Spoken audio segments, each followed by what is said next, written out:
Well, welcome to this week's Lanzarote news. As usual, you can hear the birds tweeting all around me. You may also hear a drone which appears to be buzzing around above the house, so I apologise for that if you hear that little irritating swarm of bees sort of noise they make. Now, April was the warmest April since records began here. Records began here 63 years ago. The average temperature was 2.7 degrees higher than is normal for the month, and the high temperature in the month was recorded in Tinajo at 35.5 degrees. April was also the 12th driest in history, with rain only falling on 2 days of the month. So the drought very much continues here going forward. Now, Binta Canarias is our local airline that you will probably all recognise if you've spent time here.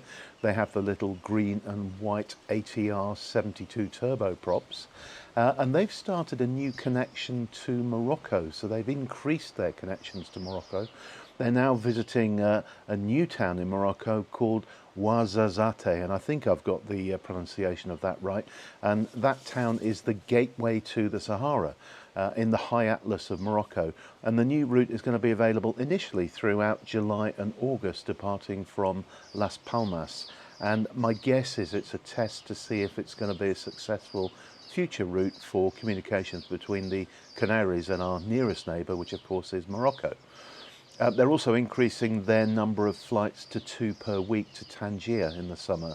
So interesting times in terms of connections with our Saharan neighbours. Now, I thought this was a really interesting story. If you've been following our news for some time, you'll know that at the beginning of this year, the prices of the visitor centres, and these are the 7 official attractions, increased quite dramatically. They went up a lot. And as you would probably expect with that big increase in price, visitor numbers in the first quarter of the year fell by 5%. But revenue was up 50%. So Tim Fire, the most visited of those centres, the numbers fell by almost 13,500 in the first quarter, but the revenue there, and that includes the people paying to go in, but also what people spent in the restaurant and the gift shop and all that kind of stuff, increased by an amazing 72%. And the income that comes from those visitor centres is also shared amongst the municipalities in which they fall. So they genuinely bring income to the island of Lanzarote and to the parts that aren't necessarily where the tourists go. Now, 2 companies have been sanctioned this week for arranging an event in a protected area of the island. The companies, one was a jewellery company from Barcelona, the other is a local company based here in Puerto del Carmen, arranged an influencers event, and they invited 50 or so influencers to the island, put a tent up in a protected area in La Jeria. They had a DJ there with loud music and giant logos representing the Barcelona company. Somebody reported them and environmental officers went up there and stopped them. They had planned to do it on successive days, but they were stopped from doing so on the first night. President of the Cabildo, Oswaldo Betancourt, was fuming about it. He said, and I quote, "We will not allow our protected spaces to be used by unscrupulous people to gain followers on social networks at the cost of deteriorating our landscape.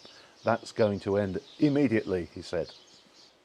Now, we've been talking for years, really, since the pandemic, about how the visitor numbers for Lanzarote and for the Canary Islands are increasing month on month and year on year.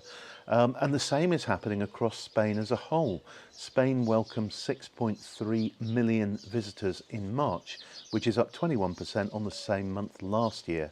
And in fact, the whole of Spain had a bigger increase in March than the rest of us here in the Canaries, where visitor numbers were up 18.9%. Now, just a quick reminder here, if you're enjoying this video, please give us a like. If you think you'll enjoy future ones, please subscribe to our channel below. You'll really help us if you do either of those 2 things. Thank you. Bit of a sad story here. Those of you who know Arrecife well will probably recognise the name Ferrer. That's F-E-R-R-E-R. and Ferrer are in the main drag Calle Real, or as it's officially known, Calle Leon y Castillo in Arrecife, and it's a clothing shop, but quality clothing. I bought every suit I've ever bought here has come from there. They were a proper old-fashioned place where you could go in and get measured up for a suit, and they would, pin it on you to make sure you had the length of the trousers right and the cut of the jacket right and all that kind of stuff. You could go away and have a coffee and a bocadillo, and by the time you came back, the seamstress there had adjusted it so that it was a perfect fit. That shop has closed down. It's been there since the early 1960s when Pedro Ferrer started the business. Initially, his customers were fishermen, and he was the first place to offer tailor-made suits to fishermen, so they could buy a suit to go to the dances on the weekends and in the evening. And he offered them credit terms so that they could pay weekly or monthly according to when they had some money. The business really grew in the 1970s and 1980s with branches in Puerto del Carmen and Costa de Guise. He was also well known for bringing mainland Spanish and French fashion in the form of fashion shows to the island at places like Janeos del Agua. Unfortunately, the main store has closed now. Pedro Ferrer Jr., who is now the CEO of the business, said that they just didn't get the traffic, the number of people into the main Arrecife store. So they currently have 26 staff there, and they've now been made redundant. The other stores are remaining open, but the kind of iconic head office has gone. Now, Lanzarote has a brand new logo and a brand, and you can see it in this shot here. And that is Hector, the tourism minister, and Oswaldo, the president of the Cabildo, proudly pointing to the new logo. As always with these things, there's been a mixed review to this new logo. I actually really like it. I think those colours of the volcanoes at the top are very Cesar Manrique. I quite like the cool font with the A without the bar through the middle. And I actually love the byline, which is La Isla Diferente. So it is the different island. So this is how Lanzarote will be promoted going forward.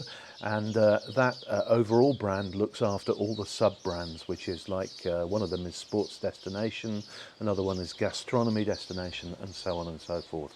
So look out for it. You should be seeing that logo all over the place going forward. Now, you might remember from last week's news that I mentioned the fact that Armas, who are part of the Transmediterranea group, were bringing a fast ferry to the island that would be doing the run from Playa Blanca to Puerto del Rosario for a few weeks while their existing ferry is in dry dock. And Reader Matt, thank you so much for getting this cracking video of the new ferry docking in Playa Blanca for the first time, and I thought I'd share it with you all in this week's news video. So that's the Transmediterranea fast ferry to Puerto del Rosario.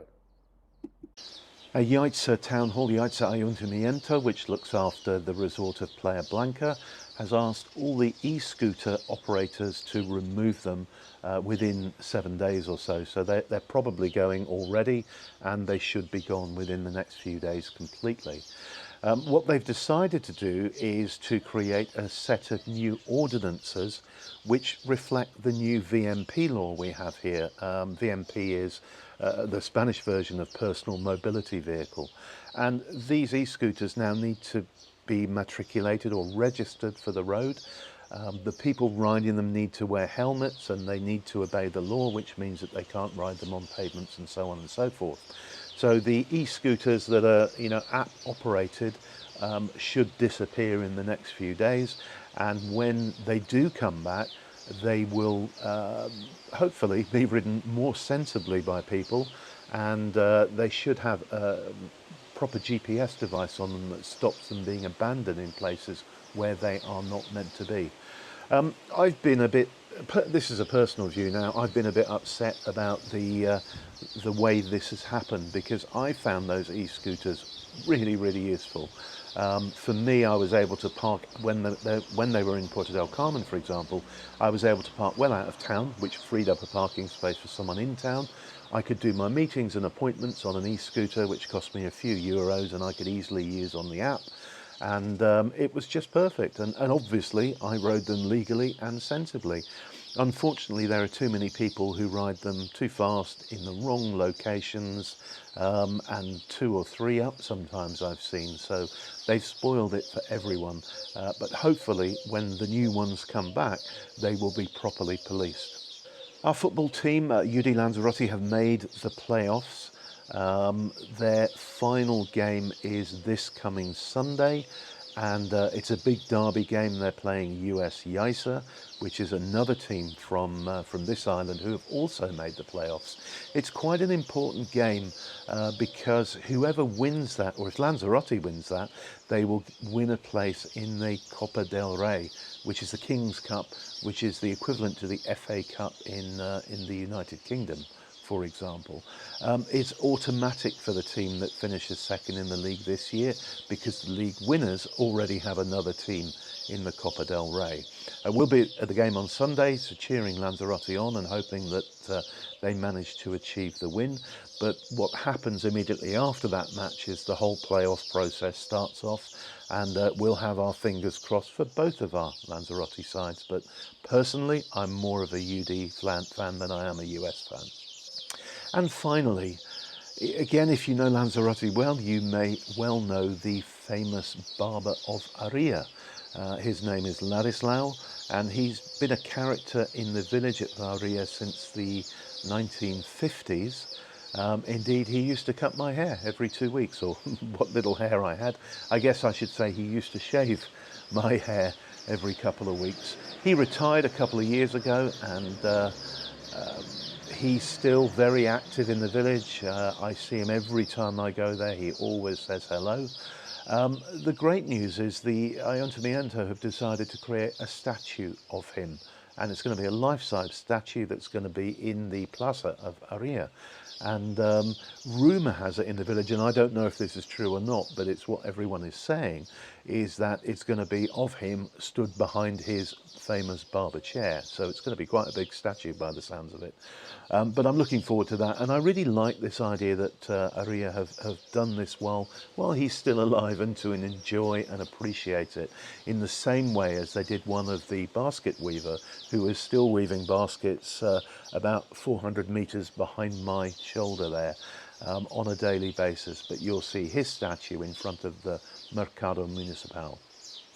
Thanks so much for watching. See you next week. Bye for now.